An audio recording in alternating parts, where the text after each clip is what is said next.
warahmatullahi wabarakatuh. Halo The Soulmate. Selamat datang di podcast Mevola SMA Negeri 1 Krembung. Ada pepatah mengatakan tak kenal maka tak sayang. Maka kenalin nih, nama aku Jihan Citra Anggraini. Kalian bisa panggil aku Jihan. Dan kenalin juga kedua teman ngobrol aku yang bernama. Halo semua, kenalin nama aku Nesya Dwi Agnadiba. Kalian bisa panggil aku Nesya. Dan aku Natwa Ani Fatima, kalian bisa panggil aku Natwa. Halo, salam kenal Kak. Salam kenal juga. Oke, gimana nih kabar hari ini?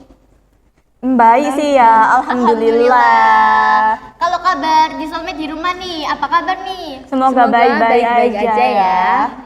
Ngomong-ngomong nih Kak, hari ini kita mau bahas apa sih? Nah, yang pertama nih, kita akan ngebahas tentang sekolah digital. Nah, kita kan bisa lihat sendiri juga ya, digitalisasi di zaman sekarang itu sangat berkembang dengan pesat nih ya.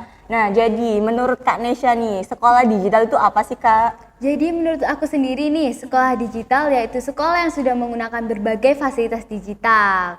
Jadi dalam proses pembelajarannya sudah menggunakan gadget, tablet, laptop, dan juga komputer. Wah, keren banget ya.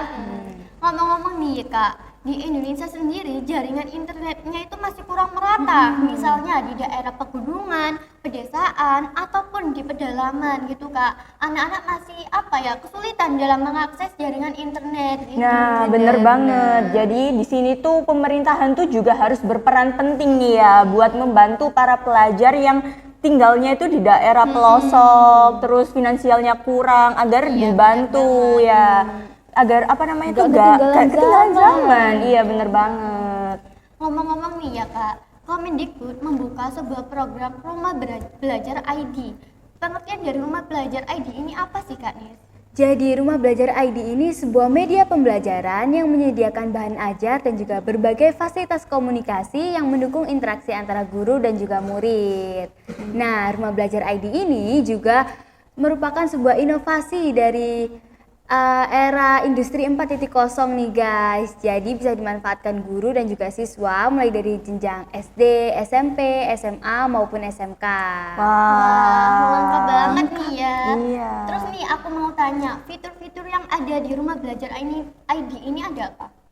Nah, fitur-fiturnya ini ada 4 nih. Yang pertama ada sumber belajar, kelas maya, terus laboratorium maya dan juga bank soal. Nah, di sini aku mau jelasin yang pertama yaitu ada sumber belajar. Nah, sumber belajar ini tuh fitur yang menyediakan materi untuk siswa dan para guru sesuai dengan kurikulum yang mereka gunakan. Nah, materi ini tuh juga dikemas secara menarik nih, seperti menggunakan gambar, video, animasi, terus simulasi dan juga permainan. Wah, jadi gak bosen gitu ya Kak? Iya.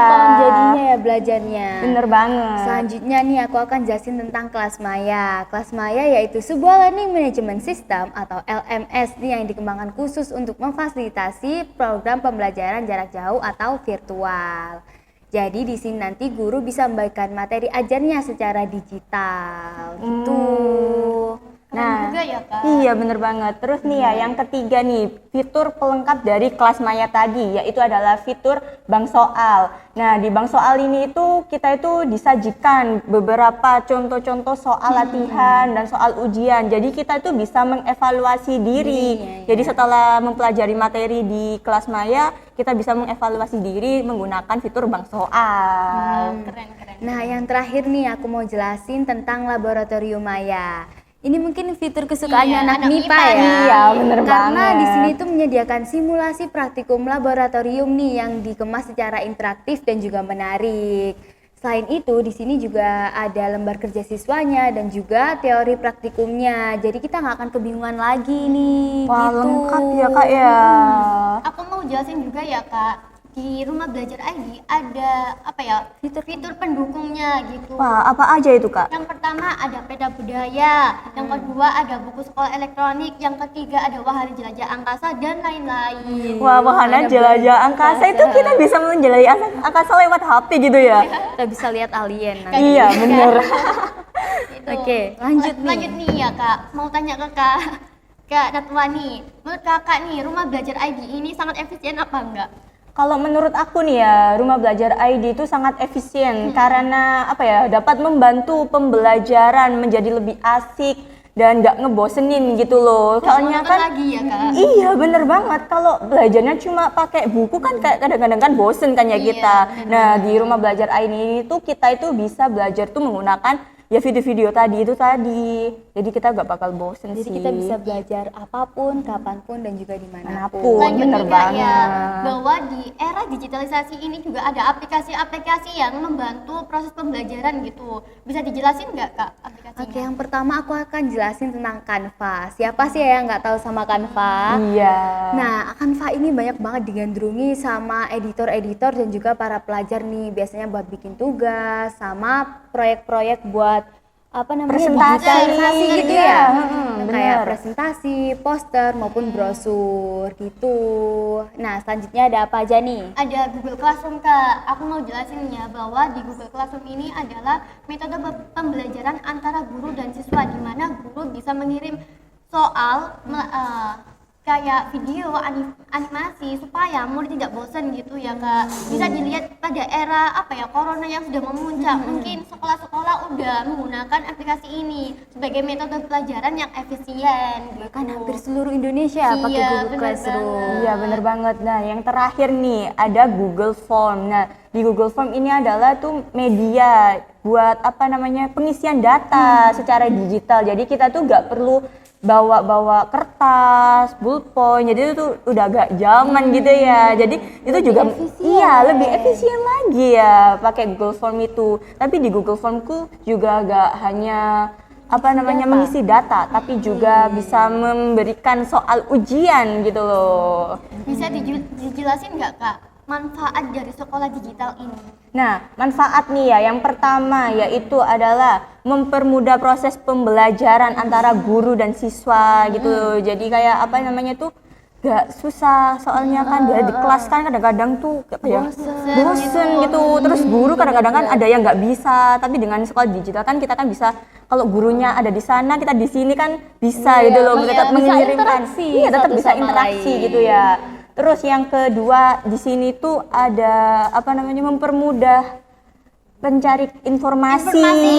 Nah, di Google kan lebih cepet ya daripada di buku kan. Jadi Iya, kayak bener sekali searching langsung muncul banyak Iya, banget langsung jawabannya. muncul.